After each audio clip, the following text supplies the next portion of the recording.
सर्वांचं स्वागत आहे आपल्या चॅनलमध्ये, ज्याचं नाव आहे ॲक्टिव्ह पूजा रेसिपी। आज आपण बनवतोय कमी वेळेत कमी साहित्यात तयार होणारा झटपट नाश्ता, तेही अगदी 10 मिनिटात बनवून तयार होतो। खूप कमी वेळ लागतो आणि घरात असणाऱ्या साहित्यातच आपण हा नाश्ता बनवतोय। आज बनवतोय आपण ज्वारीच्या पिठाचे घावणे। ज्वारीचे पीठ आणि रवा असं मिक्स करून आपण हे घावणे बनवतोय। एवढे भारी टेस्टी होतात ना, खूप हेल्दी पौष्टिकसुद्धा रेसिपी आहे। झटपट आपण हा नाश्ता बनवू शकतो। जास्त काही याला साहित्य लागत नाही, तुम्ही ते पाहू शकता। दोन्ही साईडने मी छान ह्याला खरपूस भाजून घेतले। दिसायला जेवढा भन्नाट दिसतोय, खायलासुद्धा तेवढंच टेस्टी आहे बरं का। तर चला लगेच रेसिपी बनवायला सुरुवात करूया। सगळ्यात अगोदर इथे मी अर्धी वाटी बारीक रवा घेतला आहे। आता याच्यामध्ये आपण पाव वाटी दही टाकून घेऊया। तर मोठे 2 चमचे मी याच्यामध्ये दही टाकून घेतले। दही आणि रवा व्यवस्थित मिक्स करून घेऊ आणि नंतर थोडंसं पाणी टाकूया। तर अगोदर दही रवा चांगलं मिक्स केले आणि लागेल तसं थोडंसं पाणी टाकून हे व्यवस्थित मिश्रण मिक्स करून आपल्याला 5 मिनटं रवा मुरण्यासाठी बाजूला ठेवून द्यायचं आहे। तर आणखीन थोडंसं याच्यामध्ये पाणी टाकून घेऊया। रवा चांगला भिजला की व्यवस्थित तो मुरला जाईल। तर आणखीन थोडं मी पाणी टाकून हे सगळं चांगलं मिक्स केले। आता याच्यावरती झाकण ठेवूया आणि हा रवा मुरण्यासाठी बाजूला ठेवून देऊया। जास्त वेळ ठेवायचा नाही, आपल्याला कोथिंबीर आणि मिरची कट करूस्तोपर्यंतच रवा बाजूला ठेवायचा आहे। तर पाहू शकता थोड्या वेळाने रवा चांगला मुरलेला आहे। अगोदर थोडंसं मिश्रण ओलसर होतं, आत्ता थोडं ड्राय वाटते हो ना। आता याच्यामध्ये आपण बाकीचं साहित्य टाकून घेऊया। तर अर्धी वाटी ज्वारीचे पीठ टाकून घ्यायचे। तर जेवढा रवा घेतला आहे तेवढंच मी ज्वारीचे पीठ घेतले आणि जाड रवा असेल तर तुम्ही हे मिश्रण मिक्सरवरून एकदा फिरवून घेऊ शकतात। 2 हिरवी मिरची कट करून घेतलेली ते टाकून घेतले आणि बारीक चिरून घेतलेली कोथिंबीर। आता लागेल तसं थोडं थोडं पाणी याच्यामध्ये टाकून हे मिश्रण आपल्याला भिजवून घ्यायचे आणि याच्यामध्ये अजिबात गुठळ्या राहू द्यायच्या नाहीत पिठाच्या। सगळं चांगलं मिक्स करून घ्यायचे आणि पाण्याचं काही प्रमाण नाही, रवा किती पाणी शोषून घेतो त्यावरती आपल्याला पाणी कमी जास्त लागू शकतं। तर लागेल तसं थोडं थोडं पाणी टाकून हे मिश्रण आपण भिजवून घेऊ। आणि लहान मुलं जर भाज्या वगैरे खात नसतील तर त्यांच्यासाठी एकदम बेस्ट हा नाश्त्याचा पदार्थ आहे। याच्यामध्ये तुम्ही कांदा, टमॅटो, आणखीन शिमला मिरची, गाजर, बीट किसून टाकू शकतात। आणखीनच पौष्टिक हेल्दी असा नाश्ता तयार होईल। बरेच वेळेस मुलं भाज्या खात नाहीत, त्यावेळेस तुम्ही असं त्यांना नाश्ता बनवून द्या आणि याच्यासोबत ना नारळाची हिरवी चटणी करून द्या। एवढा भारी हा नाश्ता लागतो ना, खूप छान टेस्टी बनतो। तरी ते पाणी टाकून व्यवस्थित हे सर्व मिश्रण मी भिजवून घेतले, तुम्ही याची थिकनेस पाहू शकतात।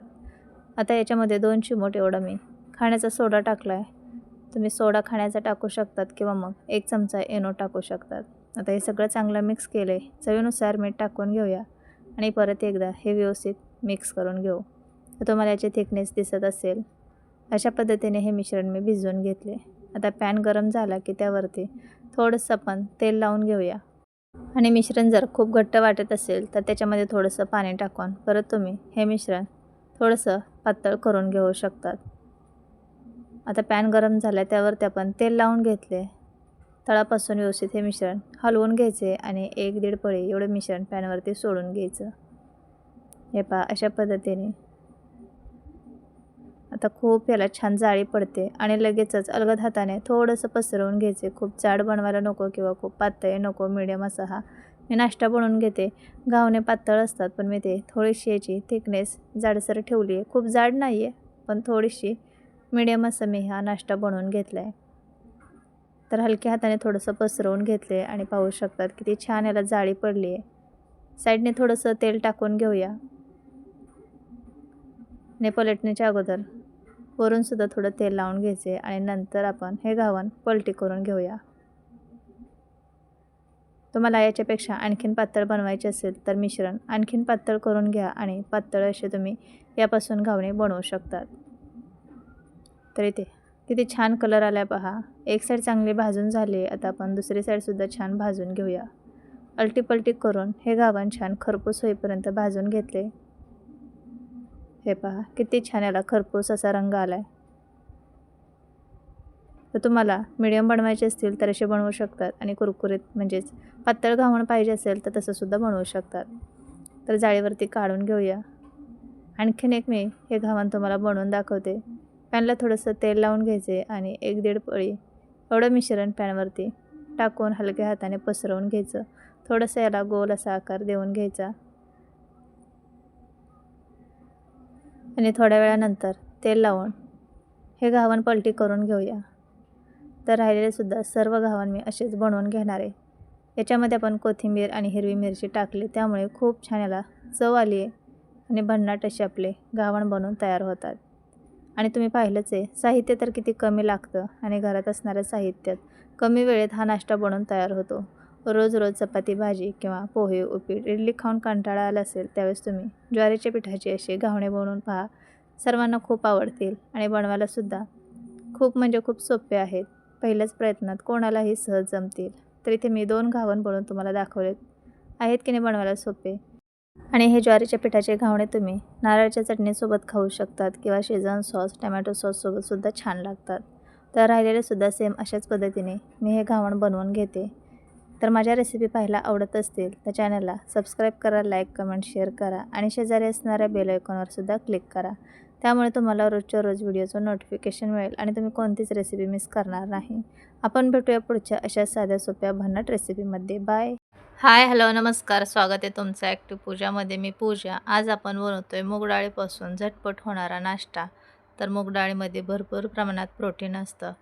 तर हे पहा, एवढं मस्त मऊसूद असा आपल्या इथे हा नाश्ता तयार झाला आहे. तुम्ही याला मूग डाळीचा चिलासुद्धा बोलू शकतात.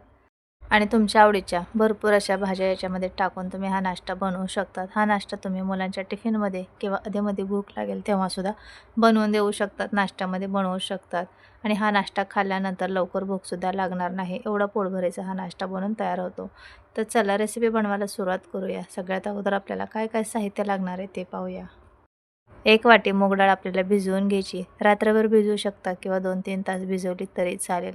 आणि तुमच्याकडे फार कमी वेळ असेल तर गरम पाण्यात टाकले तर लगेच भिजून होते. 1 बारीक चिरून घेतलेला कांदा, 1 टोमॅटो बारीक चिरून घेतला आहे, कोथिंबीर, थोडीशी शिमला मिरची आणि 4-5 हिरव्या मिरच्या. 1 वाटी पालक घेतला आहे, ते स्वच्छ धुवून बारीक चिरून घेतला आहे. तुम्ही याच्यामध्ये तुमच्या आवडीच्या भाज्या आणखीन ॲड करू शकतात, जसं की बीट, गाजर. त्यामुळे आणखीन हेल्दी पौष्टिक असा नाश्ता बनणार आहे. आता आपल्याला मूग डाळ बारीक करून घ्यायची. तर मिक्सरच्या भांड्यामध्ये मूग डाळ टाकून घेऊया. तर सर्व मूग डाळ एकदम बारीक होणार नाही, त्यामुळे मी अगोदर अर्धी बारीक करून घेते आणि नंतर राहिली त्याच्यामध्ये टाकून बारीक करून घेणार आहे. तर आता मी अर्धी याच्यामध्ये मिक्सरच्या भांड्यात मूग डाळ टाकून घेतली आणि अगदी थोडंसं पाणी टाकायचं आहे. मूग डाळ भिजलेली आहे, त्यामुळे जास्त पाणी काही लागत नाही. थोडंसंच पाणी टाकायचं. वाटलंच तर नंतर आपण पाणी ॲड करू शकतो, पण एकदम पाणी टाकू नका. तर थोडं पाणी याच्यामध्ये टाकून हे मिक्सरवरती बारीक करून घेतली. आता राहिलेलीसुद्धा मूग डाळ मी त्याच्यामध्येच टाकून घेतली आणि अगदी 2-3 चमचे पाणी टाकलं आणि परत एकदा हे मिक्सरवरती डाळ बारीक करून घेतली. थोडीशी रवाळ राहिली तरी चालेल, असं नाही की फाईन पेस्टच पाहिजे. थोडीशी जाडसर राहिली तरी चालेल. तर आता मोठ्या भांड्यामध्ये सगळी मूग डाळ वाटून घेतलेली काढून घेऊया आणि याच्यामध्ये आपण ज्या भाज्या बारीक करून घेतलेत ते सर्व टाकून घेऊया. तुम्ही सेम अशाच पद्धतीने इडलीसुद्धा बनवू शकतात. मूग डाळीपासून भाज्या वगैरे टाकून किंवा तडक्याची इडलीसुद्धा बनवू शकतात, तडका देऊन रवा थोडासा मिक्स करून. पण आपण सोडा इनो काहीही न वापरता एकदम साधी सिंपल पद्धतीने हा नाश्ता बनवून घेतो आहे. तर जेवढ्या भाज्या आपण कट करून घेतलेल्या तेवढ्या याच्यामध्ये टाकून घेतलेत. आता आपण याच्यामध्ये सुके मसाले टाकून घेऊया. थोडेसे जिरे टाकायचे, पाव चमचा सब्जी मसाला, पाव चमचा हळद टाकूया. थोडीशी लाल मिरची पावडर टाकून घेऊया, पाव चमचा धना पावडर आणि पाव चमचा गरम मसाला. चवीनुसार मीठ टाकून घेऊया आणि तुमच्याकडे जे मसाले असतील ते टाकून घेतले तरी चालेल. आता हे सर्व चांगलं अगोदर मिक्स करून घेऊया. आणि आपल्याला हा नाश्ता एकदम हेल्दी पोटभरीचा बनवायचा आहे. त्यासाठी आपण याच्यामध्ये पीठ टाकून घेणार आहोत. तर याच्यामध्ये गव्हाचं पीठ आणि आपण ज्वारीचं पीठ टाकणार आहोत. तुम्ही कोणतंही दुसरी पीठंसुद्धा याच्यामध्ये ॲड करू शकता, जसं की तांदळाचं असू दे, ज्वारीचं असू दे किंवा बाजरीचं, जे तुम्हाला आवडत असेल ते याच्यामध्ये पीठ टाकून घेऊ शकतात. बेसन पीठ टाकू शकतात. मी याच्यामध्ये 3 चमचे ज्वारीचं पीठ आणि 3 चमचे गव्हाचं पीठ असं टाकून घेतलेलं आहे. आता हे सर्व चांगलं मिक्स करून घेऊया. अगोदर पाणी न टाकता आहे त्या मिश्रणामध्ये व्यवस्थित मिक्स करूया, म्हणजे गुठळ्या होणार नाहीत. आणि नंतर लागेल तसं थोडं थोडं पाणी टाकून हे मिश्रण आपण भिजवून घेऊया. तर खूपच पोटभरीचा हा नाश्ता तयार होतो. तुम्ही मुलांना बनवून दिला ना, त्यांनी एकदम पोट भरून हा नाश्ता खाल्ला तर लवकर त्यांना भूक लागणार नाही आणि मुलं अशी भाज्या वगैरे खात नाहीत. त्यामुळे अशा पद्धतीने जर त्यांना नाश्ता करून दिला किंवा टिफिनमध्ये दिलं तर त्यांच्या पोटात सर्व भाजीपालासुद्धा जाणार आहे. तर थोडं थोडं पाणी टाकून अशा पद्धतीचं हे मिश्रण आपल्याला बनवून घ्यायचे. तर खूप घट्ट नको किंवा खूप पातळ नको, अशा पद्धतीची थिकनेस ठेवायची, जेणेकरून आपल्याला तव्यावरती व्यवस्थित पसरवता येईल. तवा गरम करून घेतला की त्यावरती थोडंसं तेल लावून घेऊया. तव्यावरती किंवा पॅनवरती तुम्ही कशावरही असं बनवू शकतात. तव्यावर बनवलं तरीसुद्धा व्यवस्थित बनतात, अजिबात तव्याला चिटकत नाहीत. तव्याला थोडंसं तेल लावून घेतले. आता याच्यावरती थोडं मिश्रण टाकून पसरवून घेऊया. असं थोडासा गोल आकार देऊन घ्यायचे. लहान मोठे जसे तुम्हाला आवडतात तशा पद्धतीने हा नाश्ता बनवून घ्यायचा आहे. चमच्याने व्यवस्थित पसरवून घेतले. साईडने थोडंसं तेल सोडून घेऊया आणि एक साईड चांगली भाजू देऊया. साईडची कडा अशा लालसर दिसल्या की समजून जायचं खालची साईड व्यवस्थित भाजली आहे आणि वरची साईड सुकून जाते. त्यावरूनसुद्धा आपल्याला ओळखता येतं की खालची साईड व्यवस्थित भाजून झाली आहे. वरच्या साईडला थोडंसं तेल लावून घ्यायचं आणि पलटी करायचं. वाव! तर हे पहा, दुसरी साईडसुद्धा आपण अशाच पद्धतीने छान खरपूस होईपर्यंत भाजून घेऊया. मिडियम गॅसवरती हा नाश्ता भाजून घ्यायचा, त्यामुळे आतपर्यंत चांगला भाजला जातो आणि खायलासुद्धा एकदम चविष्ट लागतो. तर आपण याच्यामध्ये पिठं, भाज्या सर्व काही टाकलेलं आहे, त्यामुळे एकदम मस्त असा हा नाश्ता तयार झाला आहे आणि एकदम फुगल्यासारखा वाटतो. हे पहा, तर असा हा आपल्याला मिडियम गॅसवरती खमंग होईपर्यंत नाश्ता भाजून घ्यायचा आहे. कच्चा अजिबात राहू द्यायचा नाही. आपण याच्यामध्ये पिठं वगैरे टाकलेत. तर हे पहा, मिडियम गॅसवरती मस्त लालसर होईपर्यंत छान खरपूस मी भाजून घेतला आहे आणि कलर पहा किती छान आला आहे. कोणाला समजणार नाही की आपण हा नाश्ता कशापासून बनवलेला आहे. तर आता आपण प्लेटमध्ये काढून घेऊया. दोन्ही साईडनी छान भाजून घेतलं आहे आणि कलरही छान आला आहे. तर मी ताटामध्ये काढून घेते आणि आता सेम राहिलेलं सर्व मिश्रणाचे अशाच पद्धतीने आपल्याला हा नाश्ता बनवून घ्यायचा आहे. तर दुसऱ्या वेळेससुद्धा मी तव्यावरती थोडंसं तेल लावून घेतलं आणि त्यावरती हे मिश्रण पसरवून घेतले. साईडने थोडंसं तेल सोडून घेऊया आणि दोन्ही साईडने खरपूस होईपर्यंत हा नाश्ता भाजून घेऊया. आणि बनवायला जास्त काही वेळ लागत नाही किंवा जास्त साहित्य लागत नाही. कमी वेळेत कमी साहित्यात हा नाश्ता बनवून तयार होतो. आपल्या घरामध्ये ज्या काही भाज्या असतील त्या तुम्ही टाकून हा नाश्ता बनवू शकतात.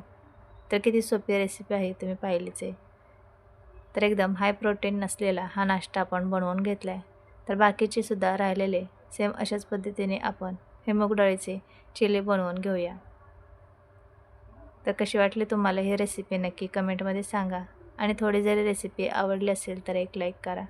आणखीन अशा साध्या सोप्या आणि घरगुती साहित्यात तयार होणाऱ्या रेसिपी पाहण्यासाठी चॅनलला सबस्क्राईब केल्यानंतर शेजारी असणाऱ्या बेल आयकॉनवर सुद्धा क्लिक करा. त्यामुळे तुम्हाला रोजच्या रोज व्हिडिओचं नोटिफिकेशन मिळेल आणि तुम्ही कोणतीच रेसिपी मिस करणार नाही. आठवड्यातून आपण रोज शॉर्ट व्हिडिओ आणि लाँग व्हिडिओ अपलोड करत असतो. त्याचं तुम्हाला नोटिफिकेशन मिळेल आणि तुम्ही कोणतीच रेसिपी मिस करणार नाही. तर आपल्या इथे दुसरासुद्धा चिला बनवून तयार झाला आहे. तर हे पहा, एकदम खमंग खुसखुशीत असे आपले मूग डाळीचे चिले बनवून तयार झालेत. तुम्ही लहान मुलांना सॉससोबत किंवा कोणत्याही चटणीसोबत दिले किंवा असेच खाल्ले तरीसुद्धा खूप छान लागतात. कारण आपण याच्यामध्ये मसाले, मिरची सर्व काही टाकलेलं आहे, त्यामुळे खायला खूप चविष्ट लागतात. आणि याच्या अगोदरसुद्धा आपण भरपूर अशा वेगवेगळ्या नाश्त्याच्या टिफिनच्या रेसिपी आपल्या चॅनलवरती अपलोड केलेल्या आहेत. तुम्हाला पाहायच्या असतील तर ॲक्टिव्ह पूजा सर्च करून पाहू शकतात. तुम्हाला भरपूर साऱ्या रेसिपी पाहायला मिळतील. आणि आणखीन अशा साध्या सोप्या घरगुती साहित्यात तयार होणाऱ्या भन्नाट रेसिपी पाहण्यासाठी चॅनेलला नक्की सबस्क्राईब करा. आपण भेटूया पुढच्या अशाच भन्नाट व्हिडिओमध्ये. तोपर्यंत सर्वांना बाय बाय.